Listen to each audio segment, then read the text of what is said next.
Okay, check out the sub. Okay, so the sub stuff.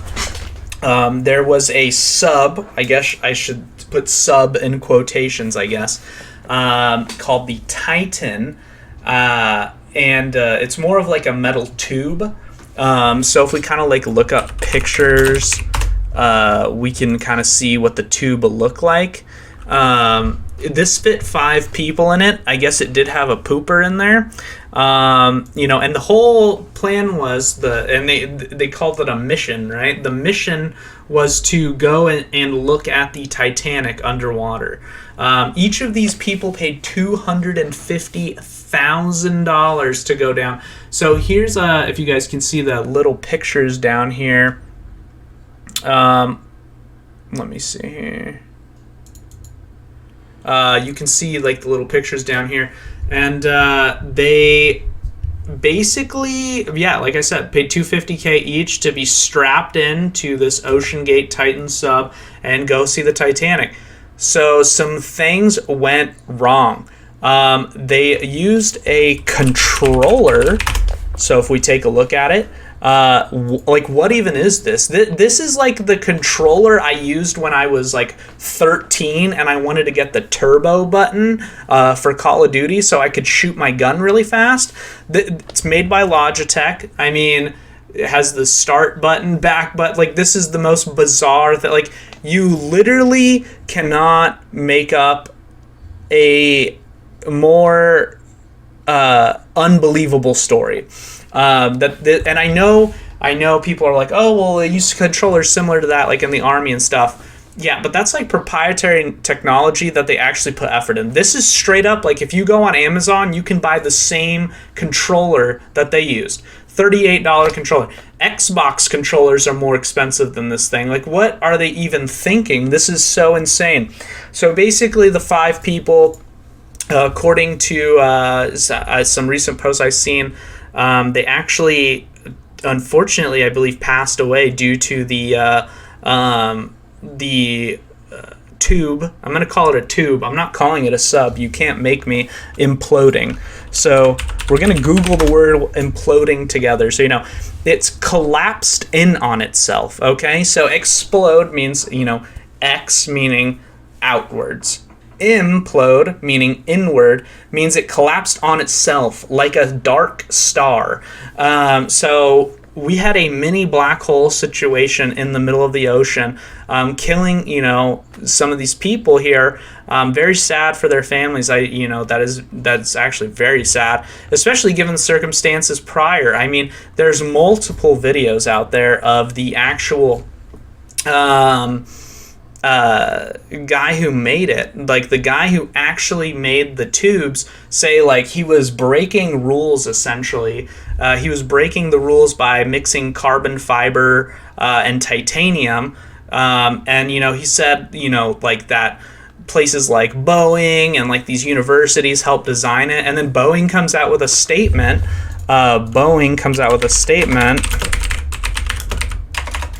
On Titan, basically saying they were not a partner and did not design or build it. So he outright lied. And knowingly put people in a tube, like a death tube. I can't even make this up. It's so sad and so disgusting that people are allowed to do these types of things. I don't even know how you regulate this. I mean, can we put the tubes through the MVD, the motor vehicle division, first? I mean, my car has more rules in it than that. Are you shitting me? What is even happening here? So let's go ahead and take a look at one of these videos here. Hi guys. Nope, that's the wrong one.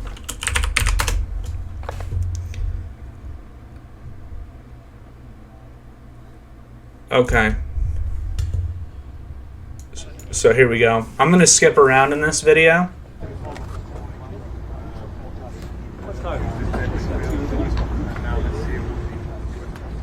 At briefing, the Joint Information Center staff and I will be here to help you with any of your further needs. May I now please introduce Rear Admiral John Mauger. Okay.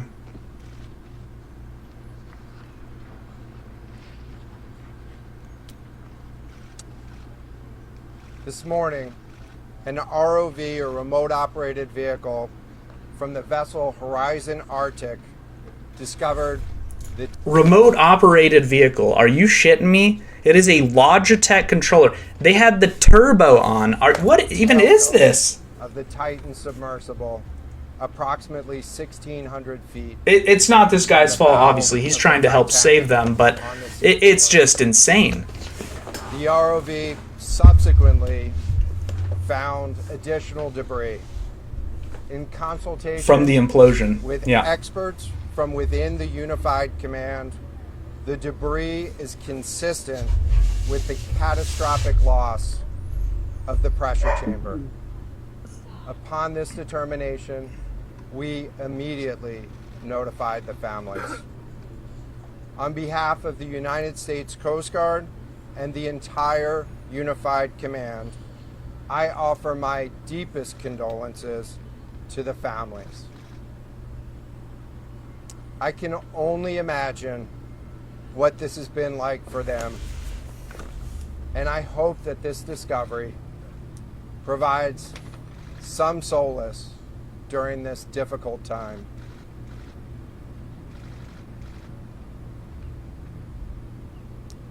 Additionally, we've been in close contact with the British and French consuls general to ensure that they are fully apprised and that their concerns are being addressed. The outpouring of support in this highly complex search operation has been robust and immensely appreciated. Can I tell you what makes me sick? There's people out there that believe that this is a conspiracy theory to embargo people out of the country. Can you believe that? There's genuinely people out there that think this is a conspiracy. People will believe anything's a conspiracy, but I know it's a little off topic, but it's just so mind-blowing to me. For the rapid mobilization of experts on the undersea search and rescue, and we thank all of the agencies and personnel for their role in the response. We're also incredibly grateful for the full spectrum of international assistance that's been provided. The ROVs will remain on scene and continue to gather information.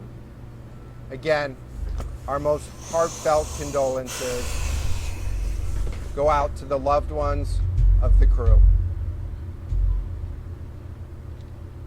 We'll now take questions. What other debris have you found? John, what other debris have you found? So yeah, they know they passed away, for sure.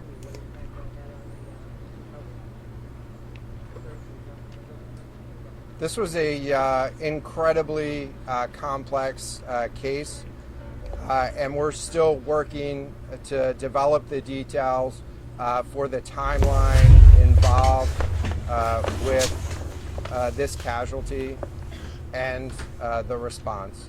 And so we'll provide that eventually. James Matthews from Sky News. John, what other debris have you found? And have you found any trace of those who were? So this is an incredibly complex operating environment on the seafloor, over 2 miles beneath the surface.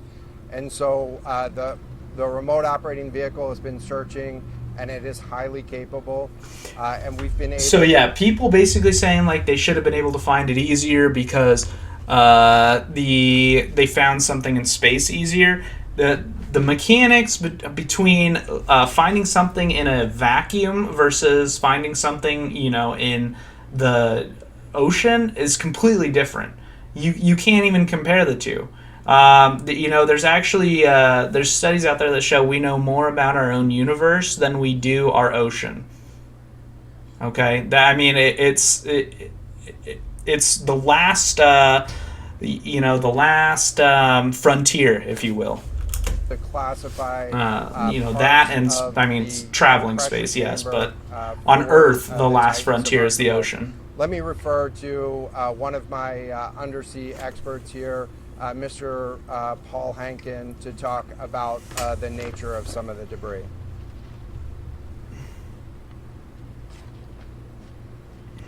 Thank you, Admiral. So essentially, we found 5 different major pieces of debris that told us that it was the remains of the Titan. The initial thing we found was the nose cone, which was outside of the pressure hull. We Which then found is a large not debris good. field. Within That's that the large debris insides field, of the. we found the front end bell of the pressure hull.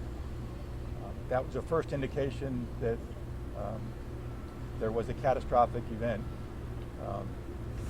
Shortly thereafter, we found a second smaller debris field. Within that debris field, we found the other end of the pressure hull, the aft end bell, which was basically comprised of the totality of that pressure vessel. We continue to map the debris field, and as the Admiral said, we will do the best we can to fully map out what's down there. It's a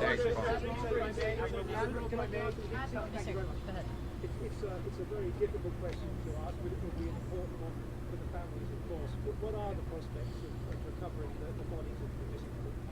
That's what I want to know. How are they going to get the bodies questions back, or what are we was, doing for related, that? I'm restating the question from the standpoint of sometimes it's hard to hear the question here. What are the prospects for recovering crew members? And so this is a incredibly unforgiving environment down there on the seafloor. And the debris is consistent with a catastrophic implosion of the vessel. And It's completely possible they we'll were crushed continue to under the weight of work the and ocean, continue to, crushed under the search, weight of the in actual area, implosion itself. down Like a there, black but, hole, I it don't squeezed have them most an likely. answer for, They could be prospects. nothing in the ocean, for all we know, unfortunately. Sorry, any suggestion at all that the sub itself collided with the wreckage of Titanic, or that instead it might have floated above the wreckage and then rained down nearby? So the question was, is there any question as to whether or not the sub collided with the Titanic or whether it imploded above and debris field created from that? So the location of the Titan submersible was in an area that was approximately 1,600 feet from the wreck of the Titanic. I have an expert here that is familiar with that area and can talk about the debris field and what the debris field indicates in terms of where the casualty may have occurred. Rear Admiral, really quickly, can you tell me when that massive fleet will be called back? Hang on a second. The expert voice is coming up to answer the question. Thank you, Admiral. So the question is, where does the wreck lie in relation to the Titanic? I didn't hear the Admiral's answer. I think 1,600 feet. Was that correct, Admiral? Yep, you got it. So that's off the bow of Titanic. It's in an area where there is not any debris of Titanic. It is a smooth bottom. To my knowledge and anything I've seen, there's no Titanic wreckage in that area. And again, 200 plus meters from the bow, and consistent with the location of last communication for an implosion in the water column. And the size of the debris field is consistent with that implosion in the water column. Thanks. Well, if I can ask a question, in terms of the timing here, you say that this was a catastrophic implosion. And I know it's early on, but is it your estimation that this happened right at the moment when they lost contact, an hour and 45 minutes after this? So the question was about the timing of the catastrophic implosion. Right now, it is too early to tell with that. We know that as we've been prosecuting this search over the course of the last 72 hours and beyond, that we've had sonar buoys in the water nearly continuously and have not detected any catastrophic events when those sonar buoys have been in the water. So. And we describe what happens from here, sir, in the next days and weeks in terms of finding any more debris. So we will. The question was, what happens from here? What's the next phase? And so right now, again, our thoughts are with the families and making sure that they have I mean, it's over, right? The only thing that they're going to get out of this is basically finding what's left, if there even is anything left other than the debris that they found, right? I mean, sharks and other sea animals that would take the biomass away, or the people, right? And it's an entirely sad situation. The more interesting part of this, though, is what are they going to do to the man that put them in the tube? What is going to happen to the tube man? Understanding as best as we can provide. He knowingly of, sent what people down happened there knowing and, the vehicle begin had to, design flaws. Find some closure. In terms of the large process, we're going to continue to investigate the site of the debris field. And then I know that there's also a lot of questions about how, why, and when did this happen. And so, those are questions that we will collect as much information as we can on now, while the governments are meeting and discussing, what an investigation of this nature of... I'm not going to watch the rest of that video. But basically, did they find the bodies of the submarine? Let's take a look. Looks like, yeah. I mean, may never be found.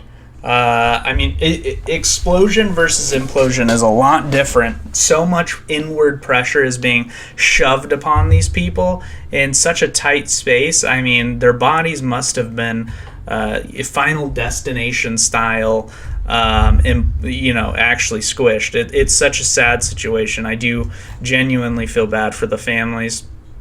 I hope they're able to find some kind of closure or something that reminds them of them so they can get that closure. But super sad situation altogether. I'm looking forward to see what happens to this guy.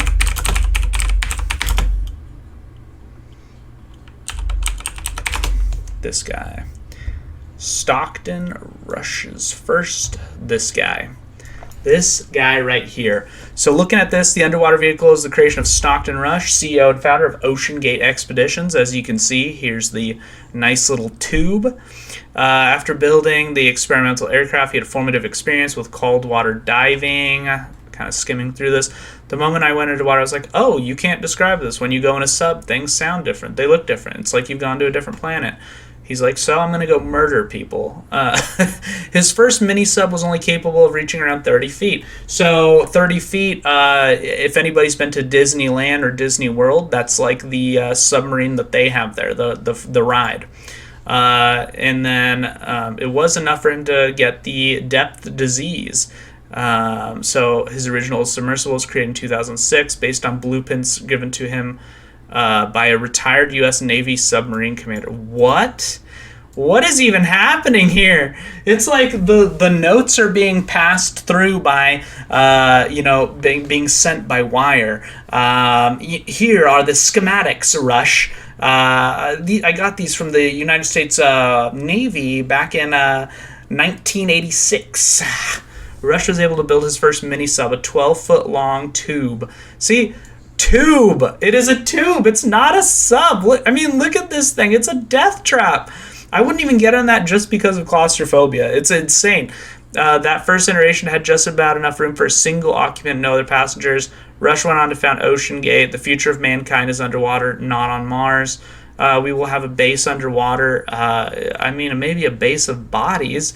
The best lifeboat for mankind is underwater. Work began on the submersible, initially known as Cyclops 2, 2018. It was renamed Titan, and the first voyage to Titanic was completed. So this thing's actually gone down there before. This thing has actually gone down to see the Titanic before, this being another one of its voyages.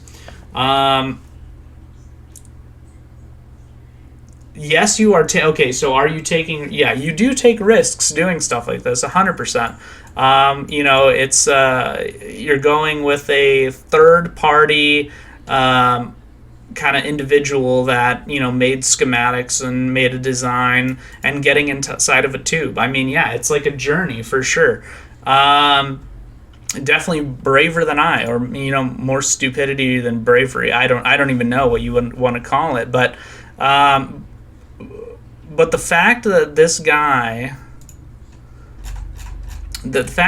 guy has knowingly lied, basically saying, oh, Boeing and all these people, you know, they had a part in building this when they didn't, and then also using these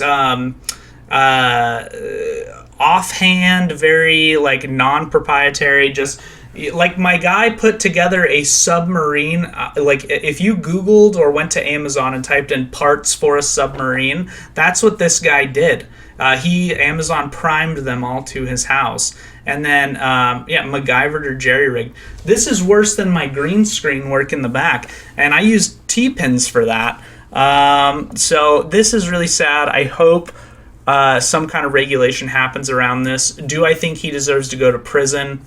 I don't know. They would have to find justifiable proof that, I mean, it's pretty damning that he's said all these places worked on it when they really didn't.